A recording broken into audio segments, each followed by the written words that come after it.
नमस्कार, बहुत स्वागत है आपका आश्रम यूट्यूब चैनल पर। आज हम बात करेंगे हथेली में ग्रहों की स्थिति के विषय में। अक्सर लोग कन्फ्यूजन में पड़ जाते हैं कि हथेली में कहाँ पे कौन सा ग्रह स्थित है और कौन कौन सी प्रमुख रेखाएं हैं। आइए शुरुआत करते हैं। सबसे पहले इसमें प्रमुख रेखाओं का हम चिन्ह बना लेते हैं। इसमें जो प्रमुख रेखा जो सभी जातक की हथेली में लगभग पाई जाती है, वो एक ये है हृदय रेखा। दूसरी रेखा यहाँ से निकलती इस प्रकार से है जीवन रेखा या आयु रेखा। और तीसरी ये है महत्वपूर्ण रेखा, ये हमारी मस्तिष्क रेखा। ये 3 रेखाएं होती है। अब आइए हम ग्रहों की बात करते हैं। गुरु पर्वत, ध्यान दें, ये हमारा जो क्षेत्र है, ये पहली उंगली जो है इसे हम कहते हैं इंडेक्स फिंगर। ये हमारा क्षेत्र गुरु पर्वत का इतना होता है। इस उंगली के इस जोड़ से जब इस प्रकार से हम लेंगे तो ये गुरु पर्वत का क्षेत्र कहलाता है। इतना ये क्षेत्र हमारा है।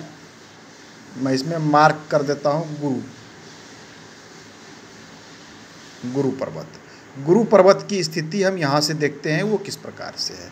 इसके बगल में ये मिडिल उंगली, जिसे मध्यमा उंगली कहते हैं, इसके नीचे का क्षेत्र और ये हृदय रेखा से ऊपर और इतना क्षेत्र जो है ये कहलाता है शनि का क्षेत्र।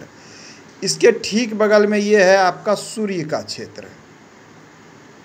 ये क्षेत्र कितना बड़ा होगा सूर्य पर्वत का क्षेत्र जो होगा इतना होगा। हम जब भी सूर्य पर्वत की बात करेंगे तो सूर्य पर्वत को हम यहाँ से इतने ही क्षेत्र में देखेंगे कि पर्वत की स्थिति क्या है।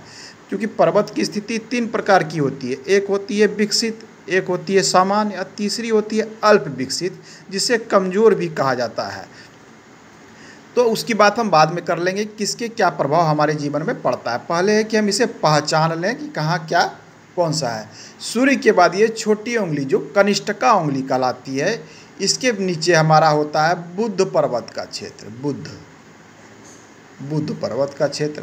बुध पर्वत जिससे हम व्यापार, व्यवसाय, व्यक्ति के बोलने की शैली, कार्य करने का तरीका इत्यादि को हम देखते हैं कि ये पोर्शन आपका कैसा है। ये बुध पर्वत को, पर्वत का अर्थ होता है उभार लिया होना।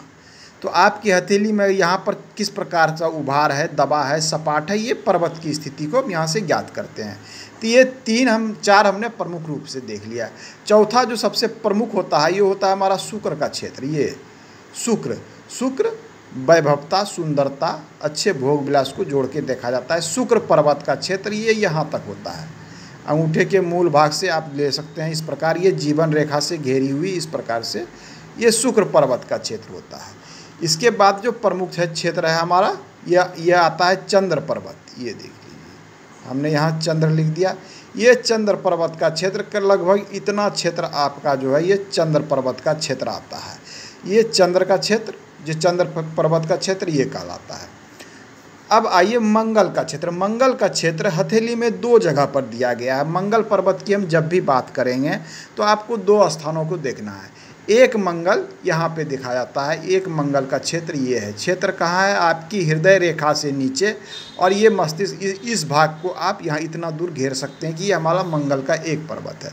दूसरा जो है एक उच्च का कहलाता है, एक निम्न मंगल इसको हम कहते हैं। एक मंगल का क्षेत्र हमारा ये क्षेत्र होता है मंगल। हमारे जो जीवन रेखा से नीचे ये क्षेत्र है, इतना क्षेत्र ये हमारा मंगल का क्षेत्र है। अब इसमें बच गए राहु और केतु। तो बाकी का क्षेत्र आप देख लें, ये देख लीजिए, जैसे ये आपकी हमारी थी मूल रेखा, हृदय रेखा, ये मस्तिष्क रेखा और ये हमारी जीवन रेखा। अब बच गया हमारा केतु का क्षेत्र। लगभग इतना क्षेत्र हमारा जो है ये जीवन रेखा और चंद्र पर्वत के बीच में ये हमारा क्षेत्र आता है केतु पर्वत का। और उसके बाद जो ये बीच में क्षेत्र बच जाता है ये क्षेत्र होता है हमारा राहु पर्वत का। तो अब हम देख लिए कि ग्रह की स्थिति किस प्रकार से हम हथेली में देख सकते हैं। जब आप अपने हथेली के ग्रहों को पहचान लेंगे तो कुछ भी बताऊंगा तो ये समझ में आएगा किस ग्रह पर किस चीज़ों की बात की जा रही है। तो आज के अंक में इतना ही, हमने सब ग्रहों की स्थिति बता दी। अब प्रमुख रेखा ये हृदय रेखा, ध्यान दें थोड़ा कन्फ्यूजन ना हो। हृदय रेखा के ऊपर बुध पर्वत, सूर्य पर्वत, शनि पर्वत और ये हृदय और मस्तिष्क रेखा तक ये गुरु गुरु पर्वत का स्थान इन तीनों पर्वत से अधिक बड़ा क्षेत्र होता है। ये मस्तिष्क रेखा तक के क्षेत्र को गुरु पर्वत घेरता है। कन्फ्यूजन में ना पड़े कि हृदय रेखा से ऊपर गुरु पर्वत होगा, ऐसा नहीं है। गुरु पर्वत जो है यहाँ से बिल्कुल आपके हेड लाइन तक मस्तिष्क रेखा और जीवन रेखा के ज्वाइंट तक का क्षेत्र गुरु पर्वत कहलाता है। अब बातें स्पष्ट हो चुकी है कि कहाँ पर हथेली में कौन से पर्वत हैं।